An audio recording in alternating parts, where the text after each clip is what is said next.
الحمدللہ رب العالمین والصلاة والسلام على سید الانبیاء والمرسلین اما بعد فاعوذ باللہ من الشیطان الرجیم بسم اللہ الرحمن الرحیم رب اشرح لی صدری ویسر لی امری واحلل عقدۃ من لسانی یفقهوا قولی رب زدنا علما اللهم فقهنا في الدين رب يسر ولا تعسر وتمم بالخير وبك نستعين آمين يا رب العالمين ثم آمين يا معشر الجن والإنس ألم يأتكم رسل منكم يقصون عليكم آياتي وينذرونكم لقاء يومكم هذا۔ اے جنوں اور انسانوں کی جماعت، کیا تمہارے پاس تمہیں میں سے پیغمبر نہیں آتے رہے جو میری آیتیں تم کو پڑھ پڑھ کر سناتے اور اس دن کے سامنے موجود ہونے سے ڈراتے تھے؟ وہ کہیں گے کہ پروردگار ہمیں اپنے گناہوں کا اقرار ہے اور ان لوگوں کو دنیا کی زندگی نے دھوکے میں ڈال رکھا تھا۔ یہ بات ہو رہی ہے مستقبل میں ماضی کی۔ کیا فرمائیں گے وہ؟ اللہ تعالیٰ ان سے فرمائیں گے ان لوگوں کو دنیا کی زندگی نے دھوکے میں ڈال رکھا تھا اور اب خود اپنے اوپر گواہی دی کہ کفر کرتے تھے۔ اے محمد، رکوع نمبر 3 ہے، 8واں پارہ۔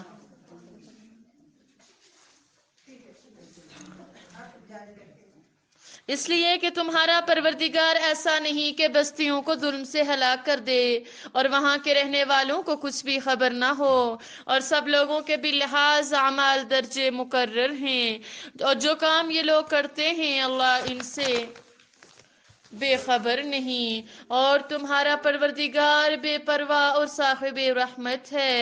اگر چاہے تو اے بندو تمہیں نابود کر دے، تمہیں ہلاک کر دے، اور تمہارے بعد جن لوگوں کو چاہے تمہارا جانشین بنا دے، جیسا تم کو بھی دوسرے لوگوں کی نسل سے پیدا کیا ہے۔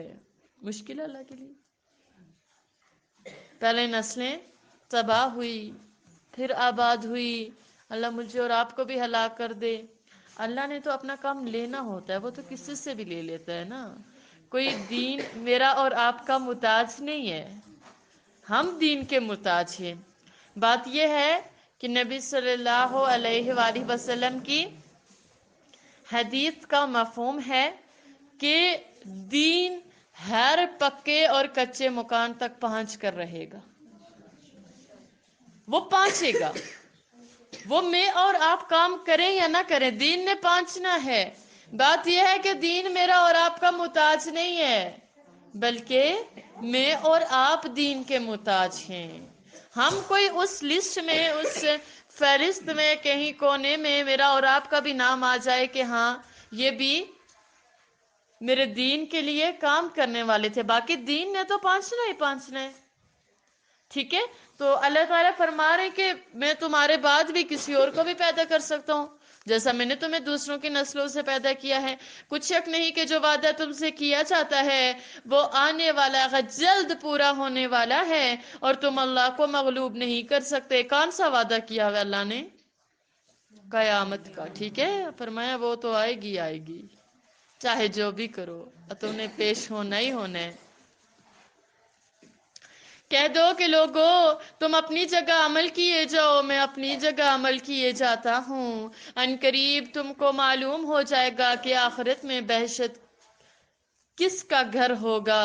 کچھ شک نہیں کہ مشرک نجات نہیں پائیں گے۔ جب مشرک جو تھے وہ نبی صلی اللہ علیہ وآلہ وسلم کو بہت زیادہ تنگ کر رہے تھے، تو پھر ایسا ہوا کہ اللہ تعالیٰ نے اپنا فرمان جاری کر دیا کہ آپ ان سے کہیں کہ آپ بھی کام کرتے رہیں، میں بھی کام کرتا ہوں، پھر دیکھتے ہیں کیا ہوتا ہے۔ ٹھیک ہے؟ تو وہ ایک قسم کا جو ہے نا، وہ ان کو ڈرانا تھا، ایک قسم کی ان کے لیے وارننگ تھی۔ تو آج بھی دیکھیں کہ میں اور آپ چاہے نماز پڑھیں چاہے نہ پڑھیں، دن نے تو گزرنا ہے نا، وہ رکے گا؟ نہیں رکے گا۔ میں نے اور آپ نے پورے دن میں کوئی نیکی کی یا نہ کی، اس نے تو گزرنا ہے۔ میں اور آپ اللہ کے دین کے لیے ٹائم دیں یا نہ دیں، ہم ایک سال ہر دن ہم موت کے قریب جا رہے ہوتے ہیں۔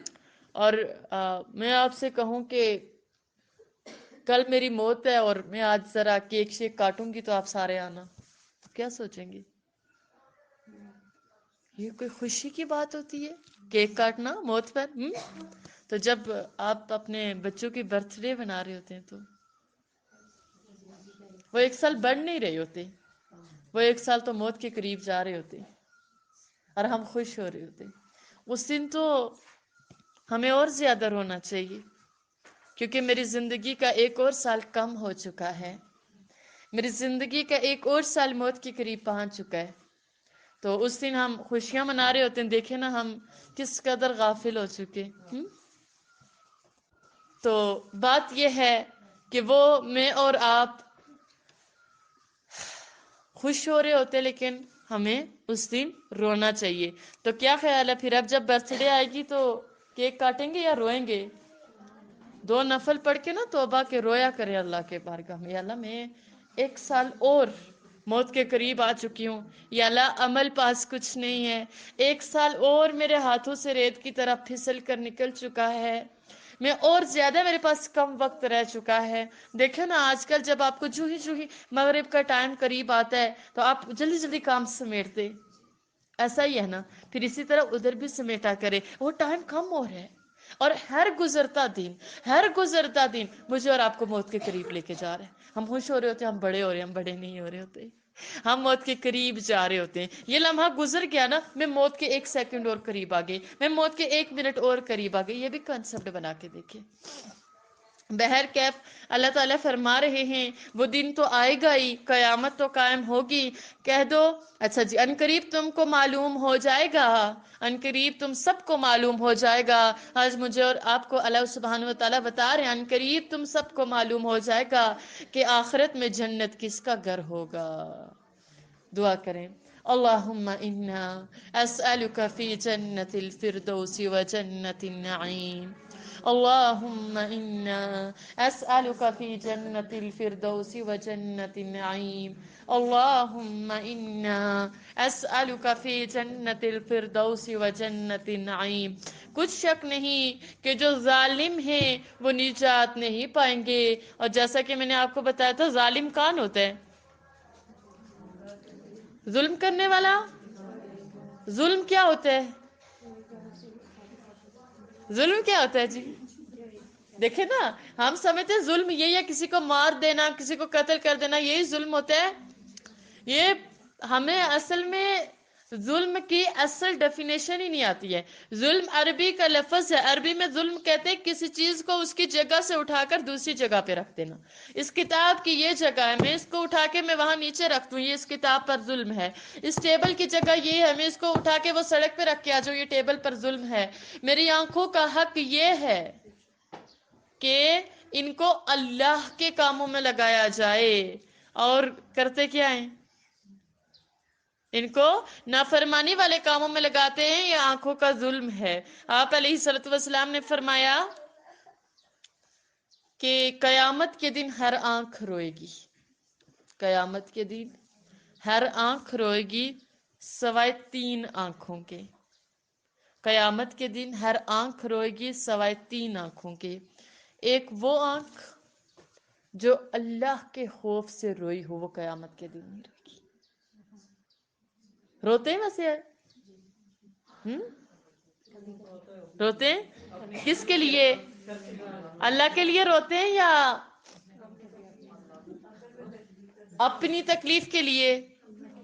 ماشاءاللہ اللہ کے لیے بھی روتے ہیں، لیکن اکثر مجھے اور آپ کو رونا کب آتا ہے؟ جب ہمیں اپنے جسم پر تکلیف ہوتی ہے، جب ہمیں کچھ نہیں مل جاتا، جب ہماری کوئی جو عزت ہے اس کو کوئی کچل دیتا ہے تو ہمیں رونا آتا ہے۔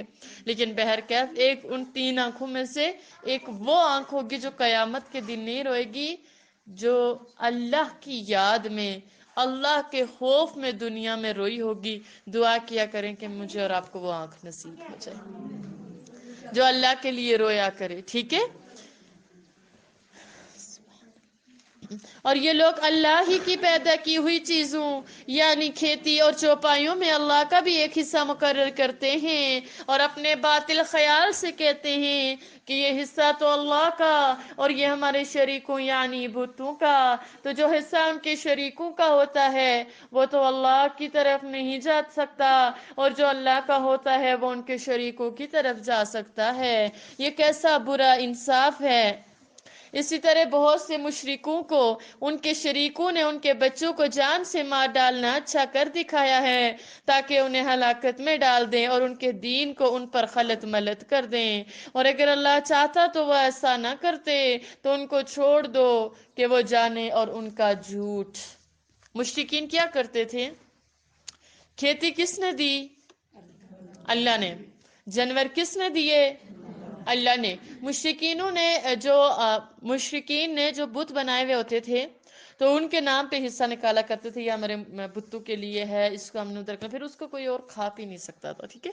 جانور بھی انہوں نے، اور پھر کہتے تھے اللہ کے لیے بھی ایسا رکھتے کہ وہ اللہ کو بھی مانتے تھے. جو اچھا حصہ ہوتا تھا وہ بتوں کے نام کر دیتے تھے اور جو ناقص ہوتا تھا وہ اللہ کے نام کر دیتے تھے. پھر اگر کبھی ضرورت پڑتی یہ چاہیے تو جو بتوں کا حصہ ہوتا تھا وہ تو نہیں استعمال کرتے تھے، لیکن جو اللہ کا حصہ ہوتا تھا کہتے تھے اس کو استعمال کر لیں. تو اللہ تعالیٰ یہی سوال کرے ان سے. انہوں نے بڑے برے قسم کے عقیدے بنا رکھے تھے. پھر وہ کیا کرتے تھے کہ وہ بتوں کے نام پہ اپنے بیٹوں کو ذبح کر لیتے تھے. آپ کو یہ بات آج عجیب لگ رہی ہے ویسے نا، بیٹوں کو کون قربان کر سکتے کہ کر سکتے ہیں؟ نہیں کر سکتے نا. اور بیٹیوں کو نہیں قربان کر سکتے.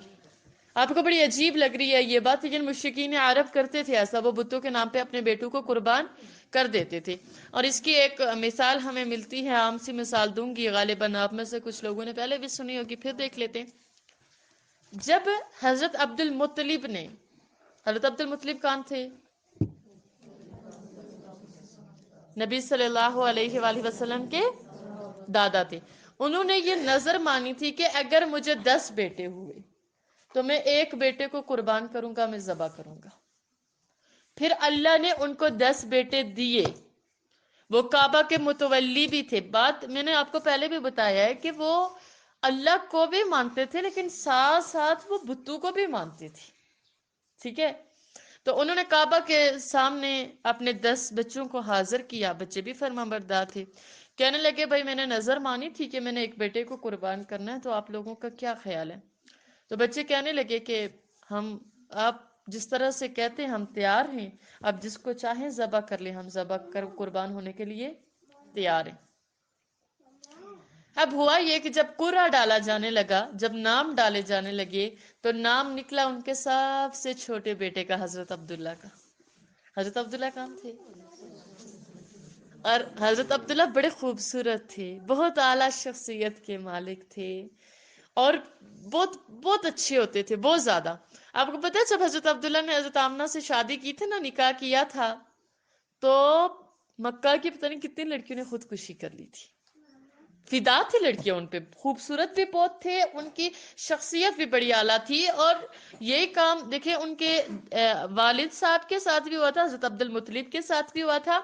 یہی کام حضرت عبداللہ کے ساتھ بھی ہوا تھا. ہوا یہ تھا کہ عبد المطلب بازار میں جا رہے تھے، تو جو نبی صلی اللہ علیہ وسلم کی نور کی روشنی تھی نا، وہ ان کے ماتھے میں چمک رہی تھی. ٹھیک ہے، پیشانی میں. تو ایسا ہوا کہ عبد المطلب بازار میں جا رہے تھے تو ایک عورت نے دیکھا انہیں. تو عورت نے کھڑا کر کے عورت نے کہا کہ عبد المطلب آپ ایک رات میرے ساتھ گزار لیں، ایک رات. تو عبد المطلب کہہ لیں گے کہ میں کوئی ایسا ویسا بندہ تو ہوں نہیں، میں معزز بندہ ہوں، تو میں یہ کام نہیں کر سکتا. تو وہ عورت چلی گئی. پھر عبد المطلب نے نا ایک اور سے جو رسول اللہ صلی اللہ علیہ وسلم کی دادی تھی، ان سے انہوں نے شادی کر لی. تو جب شادی کی تو ان کا حمل ٹھہر گیا. تو دوسرے دن کچھ دنوں کے بعد عبد المطلب پھر جب گئے بازار میں تو پھر وہی عورت ملی نا. تو عبد المطلب اس سے کہنے لگے کہ تم نے مجھ سے کہا تھا کہ ایک رات آپ میرے ساتھ رکے، تو اگر تم واقعی میں میرے ساتھ رہنا چاہتی ہو تو میں تم سے نکاح کرنے کے لیے تیار ہوں، نکاح کر سکتا ہوں. تو وہ عورت کہنے لگی عبد المطلب آپ مجھے کوئی ایسے ہی بازاروں میں بکنے والی عورت نہ سمجھنا، میں بڑی عزت دار گھرانے کی خاتون ہوں، میں کہہ اس لیے رہی تھی کہ آپ کی پیشانی پہ مجھے ایک نور نظر آیا تھا، میں چاہتی تھی وہ میرے حصے میں آ جائے، لیکن وہ تو کوئی اور لے گی، وہ تو جس سے آپ نے شادی کی وہ تو وہ لے گی۔ پھر جب حضرت عبداللہ جوان ہو گئے تو وہ بازار میں جا رہے تھے، پھر ایک عورت ان کو بھی ملی چلتے چلتے، کہنے لگی عبداللہ ایک رات میرے ساتھ گزاریں گے؟ حضرت عبداللہ کہنے لگے میں معزز بندوں میں ایسے کام نہیں کرتا۔ تو آگے ان کا نکاح حضرت آمنہ سے ہوا۔ کچھ دنوں کے بعد وہ پھر جب گئے بازار میں تو پھر انہیں وہ عورت ملی تو کہنے لگے تم نے خواہش ظاہر کی تھی تو میں تم سے نکاح کرنا چاہتا ہوں۔ تو وہ کہنے لگی میں کوئی ایسی گئی گزری خاتون نہیں ہوں، میں ایک عزت دار خاندان سے تعلق رکھتی ہوں، مجھے تو آپ کی پیشانی میں وہ نور نظر آ رہا تھا، میں چاہتی تھی وہ میرے حصے میں آ جائے، لیکن وہ تو آمنہ لے گی، وہ تو آمنہ لے گی۔ تو حضرت عبداللہ کی بڑی اعلیٰ شخصیت تھی اور مکہ کے وہ بڑے چہیتے تھے، بڑے پسندیدہ تھے، لوگ ان کے بہت زیادہ فین تھے۔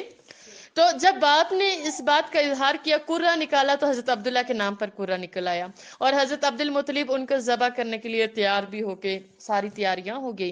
تو جو جتنے بھی عرب کے لوگ تھے وہ جب جمع ہوئے تو انہوں نے عبد المطلب کو روکا، انہوں نے کہا جو بڑے بڑے سردار تھے انہوں نے کہا یہ کام نہ کریں آپ، عبداللہ کو تو نہیں ذبح کرنے دیتے، عبداللہ تو بڑا پیارا بچہ ہے، ان کو نہیں ذبح کرنے دیتے۔ پھر کہنے لگے میں نے نظر مانی ہے تو میں کروں کیا؟ تو ان کو مشورہ دیا گیا کہ ایک عیسائی راغب ہے، اس سے پہلے عیسائی ہی مذہب ہوتا تھا نبی صلی اللہ علیہ وسلم سے پہلے، تو اس کے پاس چلتے ہیں تو شاید کوئی ہمیں اس کا کوئی حل مل جائے۔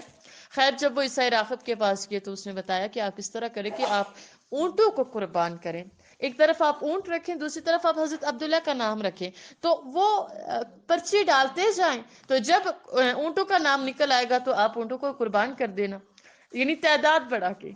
تو حضرت عبد المطلب آئے تو 100 اونٹ لایا۔ آپ سن کے بالکل خاموش بیٹھے، میں آپ سے کہوں آپ آج 100 بھینسیں لے کے آئے یہاں پہ قربان کر دیں، آپ کی چیخیں نکل 100 بھینسیں، سوچے نا 100 بکریاں ہی لے لیں۔ تو اونٹ اتنا مہنگا جانور، اس ٹائم 100 اونٹ حضرت عبد المطلب نے لا کے رکھے اور قرہ ڈالنے لگے، ایک طرف حضرت عبداللہ کا نام، دوسری طرف 10 اونٹ۔ قرہ نکلا تو حضرت عبداللہ کا نام نکل آیا، 20 اونٹ حضرت عبداللہ، پھر حضرت عبداللہ، بڑھتے بڑھتے 30 کیے، 40 کیے، 50 کیے، 60 کیے، 70 کیے، 80 کیے، 90 کیے، ہر بار حضرت عبداللہ کا نام۔ اور جب 90 اونٹوں پہ بھی حضرت عبداللہ کا ہی نام نکلا نا تو عرب کے لوگ تو بالکل پریشان ہو گئے کہ اب تو حضرت عبداللہ کی، جب ایک طرف 100 اونٹ رکھے دوسری طرف حضرت عبداللہ کو رکھا تو اب جو قرہ نکلا نا وہ 100 اونٹوں پہ نکلا، یعنی حضرت عبداللہ کی جان بچانے کے لیے 100 اونٹوں کی قربانی دی تھی، اور حضرت عبد المطلب نے پورے 100 اونٹ ذبح کیے اور ان کو دیا۔ یہ وہی بات بتا رہے ہیں کہ وہ بتوں کے نام پہ کیا کر لیا کرتے تھے، اپنے بچوں کو ذبح کر لیا کرتے تھے۔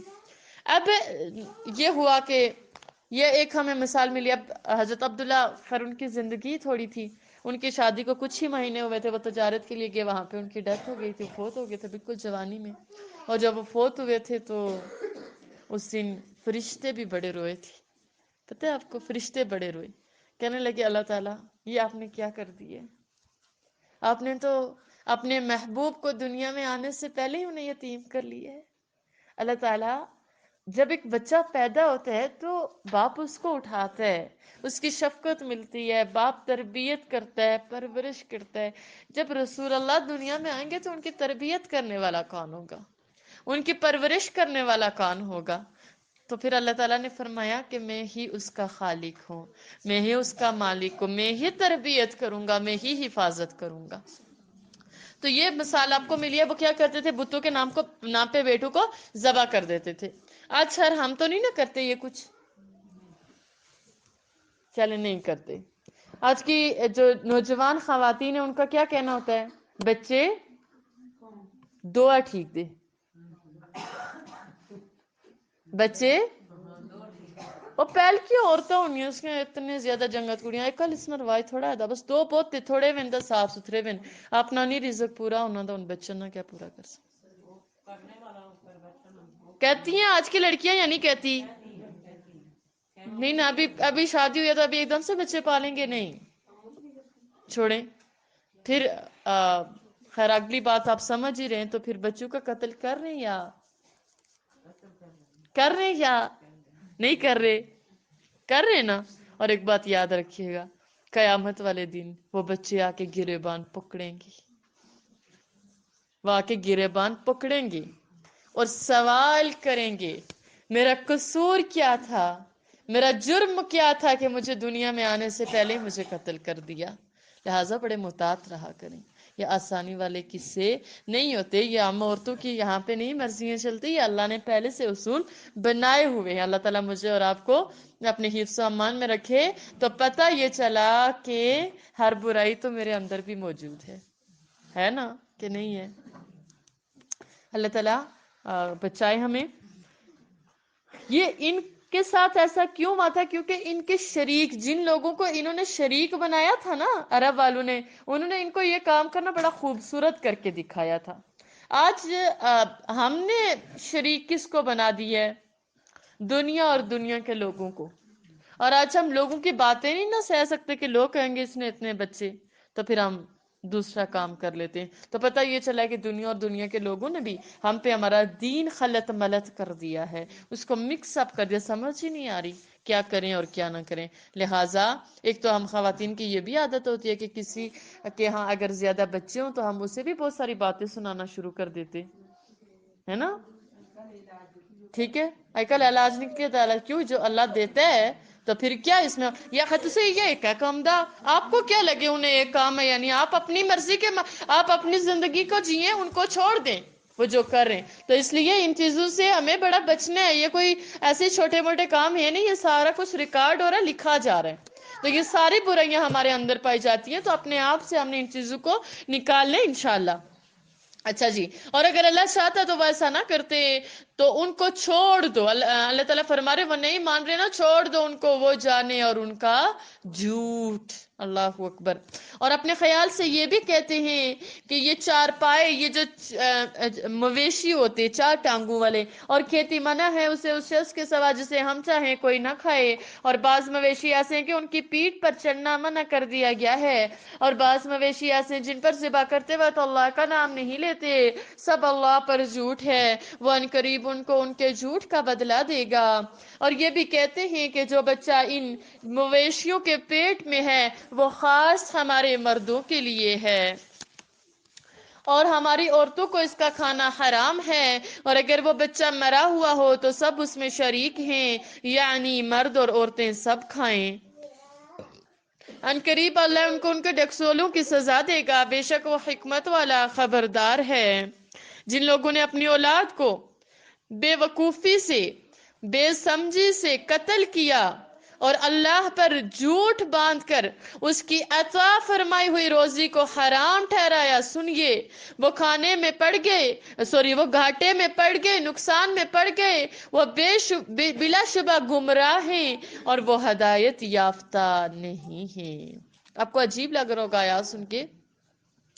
مشرکین نے اپنی طرف سے خود ساختہ بڑے عقیدے بنائے ہوئے تھے. کہتے تھے کہ کچھ مویشی ایسے ہیں کہ وہ ان کو کوئی کھا نہیں سکتا، ان کی کوئی پیٹھ پر نہیں بیٹھ سکتا، اور یہ ساری چیزیں اللہ سے منسوب کر دیتے کہ یہ اللہ تعالیٰ نے ہمیں اس کا حکم دیا. پھر کہتے تھے کہ جو مویشی ہیں اگر ان کے پیٹ میں کوئی نر جانور ہے، ٹھیک ہے، تو وہ ہمارے صرف مرد کھائیں گے، عورتیں نہیں کھا سکتی ہیں.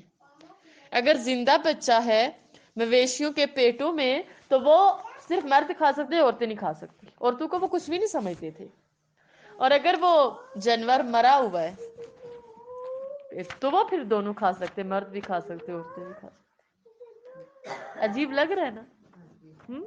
وہ کہتے تھے وہ کیونکہ مردار وہ کھاتے تھے، وہ جمع ہوا خون کھاتے تھے. وہ جب یہ جانوروں کو ذبح کر کے یہ جو خون بہ جاتا وہ اس کو جمایا کرتے تھے، جمانے کے بعد وہ کھایا کرتے تھے. اس لیے اللہ تعالیٰ نے اس کو حرام کیا تھا. انما حرم اللہ نے حرام کر دیا کیا؟ سور کا گوشت، مردار، بہتا ہوا خون، یہ سارا ہم نے پڑھا ہے. تو اللہ تعالیٰ فرما رہے کہ انہوں نے یہ جو ہے یہ میں نے نہیں ان کو حکم دیے، یہ تو وہ خود ساختہ باتیں کرتے ہیں، اللہ پر جھوٹ باندھتے ہیں. آگے دیکھیں رکوع نمبر 4، اللہ کا حق ادا کرنا ہے. وَهُوَ الَّذِي أَنشَأَ جَنَّاتٍ مَعْرُوشَاتٍ، اور اللہ ہی تو ہے جس نے باغ پیدا کیے چھتریوں پر چڑھائے ہوئے بھی اور جو چھتریوں پر نہیں چڑھائے ہوئے وہ بھی، اور کھجور اور کھیتی جن کے طرح طرح کے پھل ہوتے ہیں۔ اللہ تعالیٰ پھر اپنی کائنات پہ غور و فکر کی دعوت دے رہے، فرمایا کچھ تو درخت ایسے ہیں جو چڑھے ہوتے ہیں چھتوں پر، یعنی بیلوں والے ہوتے ہیں نا، اور کچھ ایسے ہوتے ہیں کہ جو نہیں چڑھنے والے ہوتے، ان کی بیلیں نہیں ہوتی۔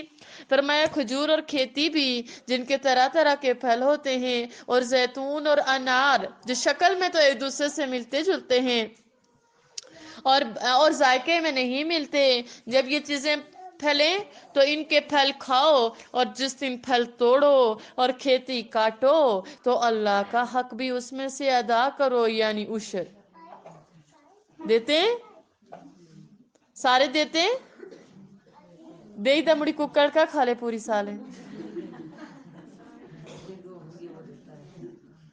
کچھ تو دیتے جن کو سمجھ ہے، لیکن اکثر کیا ہوتا ہے، دے دمڑی آپا کا بچنا تو دیا کریں، یہ نکالا کریں، ٹھیک ہے نا۔ اور بیجا نہ اڑانا، یعنی فضول خرچی نہ فرمانا۔ اللہ تعالیٰ فرما رہے وَلَا تُسْرِفُوا، اور فضول خرچی نہ کرو۔ ہم کرتے ہیں فضول خرچیاں کہ نہیں کرتے؟ نہیں کرتے، ہریانہ آنٹی نہیں کرتی کہ اللہ بیجا اڑانے والوں کو، فضول خرچی کرنے والوں کو دوست نہیں رکھتا، باقی ساری فضول خرچیوں کو رہنے دیتے ہیں، چھوڑ دیں ان کو۔ جب شادیوں میں جاتی ہیں تو کیا کرتی ہیں، کھانے پہ جب بیٹھتی ہیں تو سارا کی ایک دفعہ بائی سارے لوگ تو نہیں کرتے، لیکن اکثریت کو دیکھا ہے، اکثریت کو، سارے اس میں شامل نہیں ہوتے، لیکن وہ کیا کہتے ہیں کہ ایک مچھلی سارے جل کو گندا کر دیتی ہے، اور بچے ڈال رہے ہوتے ہیں، آپ مائیں ہوتی ہیں ان کے ساتھ، بن جس کرا ساڑھے پیسے لے جس نے لگے نا اس پہ ہی ہونا نا، مفت کا مال اور دل بے رحم، یہ کام نہ کیا کرے۔ آپ نے ابھی تک ان بچوں کو جن کو ملتا نہیں ہے ان کو ترستے ہوئے دیکھا نہیں ہے، شاید ہم پاؤں کے تلے روندتے ہوئے جاتے۔ وہ پہلے ہمارے جو بڑے ہوتے تھے نا، بڑا اس چیز کا خیال رکھتے تھے، کوئی لقمہ نیچے گر جاتا اس کو اٹھایا کرتے تھے، کوئی دانا نہیں گرنے دیتے تھے، کچھ۔ لیکن آج کل گرا ہوتا ہے، ہمیں اٹھاتے ہوئے ہماری عزت میں فرق آ جاتے ہیں۔ اللہ تعالیٰ معاف فرمائے، تھوڑا کھانا ڈالیں پلیٹ میں اور پھر اللہ معاف کرے، خیر میں کیا کہوں، لیکن وہ اتنی پلیٹس بھر رہے ہوتے ہیں کہ جیسے پتہ نہیں آگو کوئی کھانسی شرسی یا مطلب دوبارہ نہیں مل سکتا۔ تو یہ کام نہ کہ تھوڑا ڈالا کریں، تھوڑا سا جو آپ کھا سکے، ضرورت ہوگی تو اور ڈال لینا، کوئی منع تھوڑا ہی کرے گا۔ لیکن اس چیز کا مجھے امید ہے کہ آج کے بعد ہم خیال رکھیں گے، اور جب اپنے گھر میں بچوں کو کھلاتے ہیں نا، ان کو بھی طریقے سے کھلایا کریں۔ یقین جانے ہمارے پاس آتے ہیں نا بچے اسکول میں، تو بڑا افسوس ہوتا ہے، سارے نہیں لیکن کچھ بچے ایسے ہوتے ہیں، اللہ معاف کرے، لیکن بہرکیف وہ بات یہ ہوتی ہے کہ ہم نے ان کو گھر میں سکھایا ہوا نہیں ہوتا، ٹھیک ہے؟ تو یہ چیزیں بیسک ہوتی ہیں، یہ ہم نے سکھانی ہے، ٹھیک ہے؟ چھوٹے چھوٹے ان کو بتایا کریں، اپنی سائڈ سے کھایا کرو، چھوٹا لقمہ لیں، منہ بند کر کے کھائیں، چبا کے کھائیں، ٹھیک ہے؟ میں اس دن حدیث پڑھ رہی تھی کہ حضرت ام سلمہ رضی اللہ کے بیٹے تھے، حضرت عمر بن ابی سلمہ، اور بالکل چھوٹے ہوتے تھے، نبی صلی اللہ علیہ وآلہ وسلم کے گود میں تھے، وہ خود روایت فرماتے ہیں گود میں تھے، فرماتے میں رسول اللہ کی گود میں تھا، چھوٹا ہوتا تھا، میں رسول اللہ کی گود میں تھا، تو میرا نا ہاتھ پورے پیالے میں پھر رہا تھا، تو آپ صلی اللہ علیہ وآلہ وسلم نے فرمایا بسم اللہ پڑھ کر کھاؤ، دائیں ہاتھ سے کھاؤ، اپنی سائڈ سے کھاؤ۔ لیکن ہمیں چونکہ اتنا ٹائم نہیں نا ہوتا ہمارے پاس، ہم بڑے مصروف لوگ ہیں، تو ہمیں اتنا موقع نہیں ملتا کہ ہم ان کو بٹھا کے اس طرح طریقہ انہیں کی فولڈ کر کے ہاتھ میں دے دیتے ہیں، چلتے چلتے کھاتے رہیں۔ تو یہ کام پھر نہ کیا کریں، اس سے ہم نے بچنا ہے انشاءاللہ، ٹھیک ہے؟ پھر فرمایا کہ اور مویشیوں میں بوجھ اٹھانے والے، یعنی بڑے بڑے بھی پیدا کیے اور زمین سے لگے ہوئے، یعنی چھوٹے چھوٹے بھی، اور وہ کان کان سے، جیسے بڑے بڑے دکھے اونٹ ہو گئی، بھینس ہو گئی، بڑے بڑے، اور چھوٹے چھوٹے کان سے یہ بکری، بھیڑ، یہ والی چیزیں پس اللہ کا دیا ہوا رزق کھاؤ. اللہ تعالیٰ فرما رہے کھاؤ اللہ کا دیا ہوا رزق. کیا کرو؟ کھاؤ. کھانے پہ کوئی پابندی نہیں ہے. کھاؤ، کلو وشربو، کھاؤ جتنا کھا سکتے ہو، لیکن کیا کرو؟ اس کو ضائع نہ کرو. دوسری چیز وَلَا تَتَّبِعُوا خُطُوَاتِ الشَّيْطَانِ، اور شیطان کے قدموں کی پیروی نہ کرو. ہمارے بچے آج کل لقمہ بھی ڈال رہے ہوتے ہیں منہ میں، ساتھ میں موبائل پہ بھی دیکھ رہے ہوتے ہیں، ادھر دیکھتے ہوئے کھا رہے ہوتے ہیں. تو ادھر شیطان ہوتا ہے. کیا ہوتا ہے؟ شیطان ہوتا ہے نا. کوئی اچھی چیز تو نہیں نہ لگائی ہوئی ہوتی، پھر چلتے ہوئے کھانا، یہ ساری چیزیں. اللہ تعالیٰ فرمایا وَلَا تَتَّبِعُوا خُطُوَاتِ الشَّيْطَانِ، اور بائیں ہاتھ سے کھانا تو شیطان کا کام ہے. شیطان بائیں ہاتھ سے کھاتا ہے.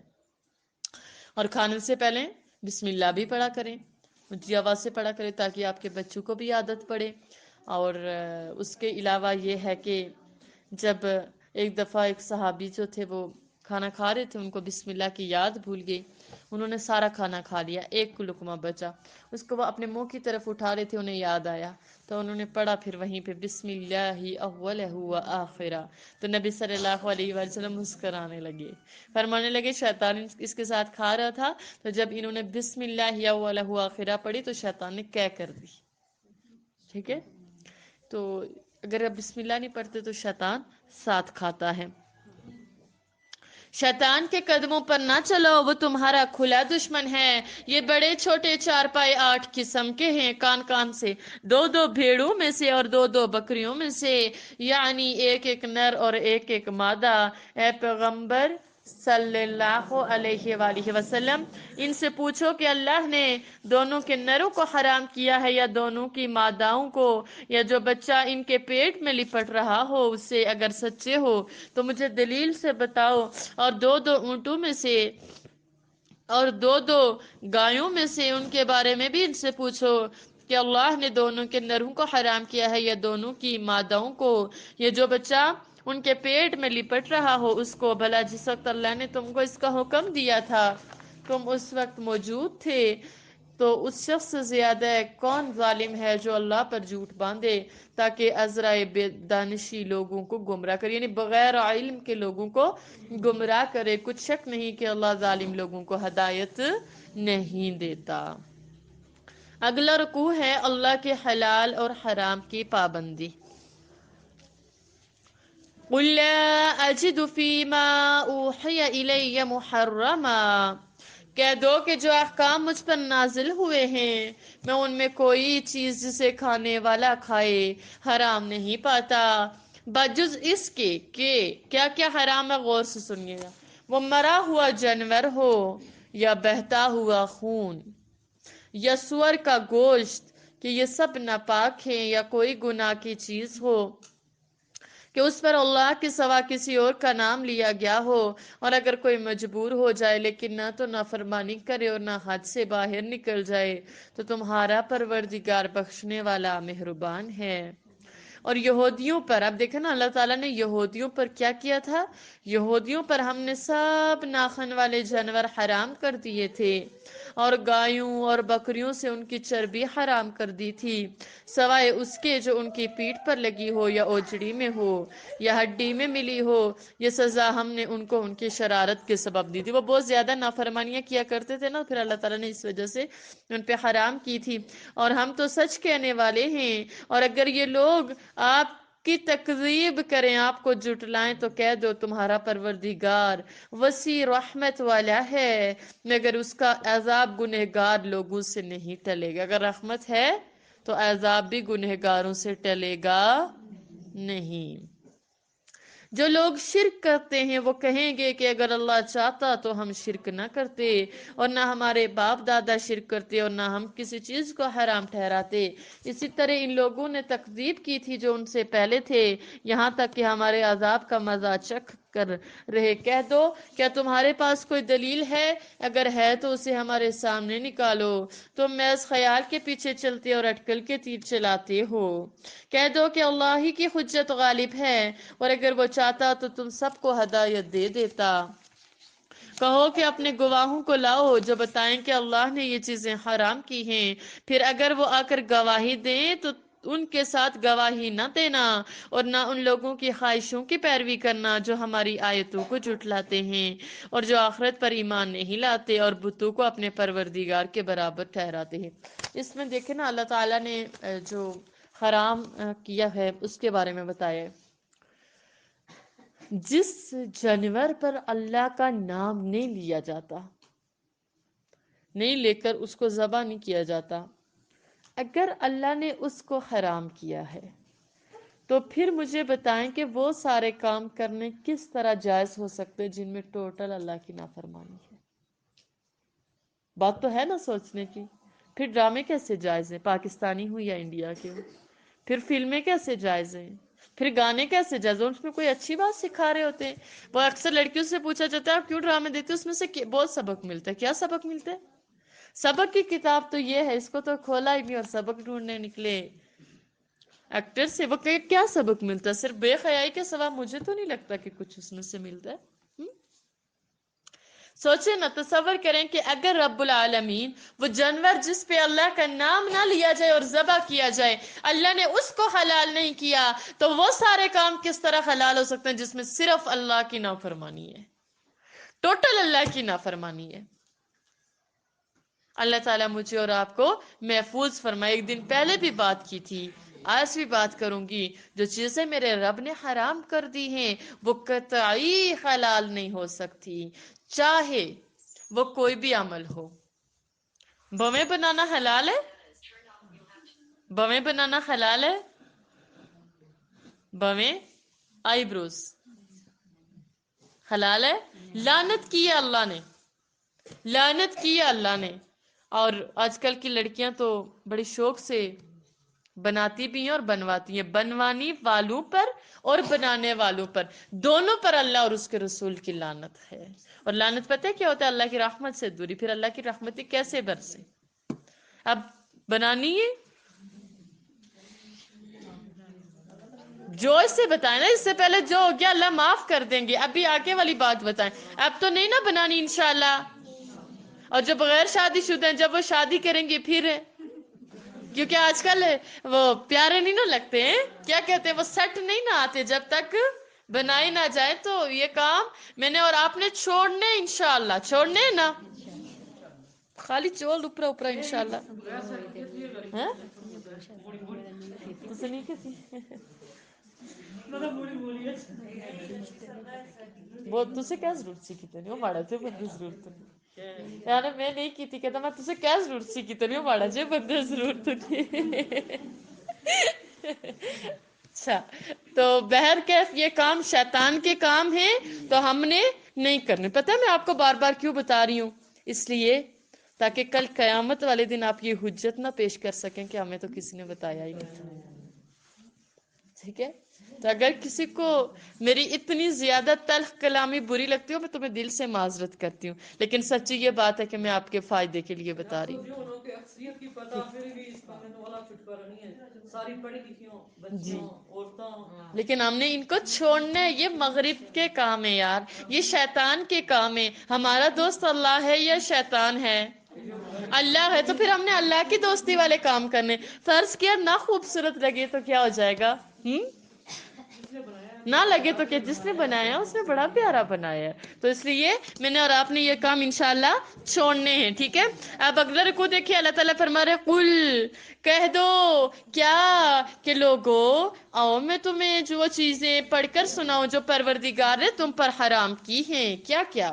سنیں، کسی چیز کو اللہ کا شریک نہ بنانا۔ تو روزانہ بات کرتی ہوں، شریک بنانے کے لیے بت گھڑ کے سامنے رکھنا ضروری نہیں ہے۔ دنیا کو شریک بنا رہے ہیں، لوگوں کو شریک بنا رہے ہیں، رشتہ داروں کو شریک بنا رہے ہیں۔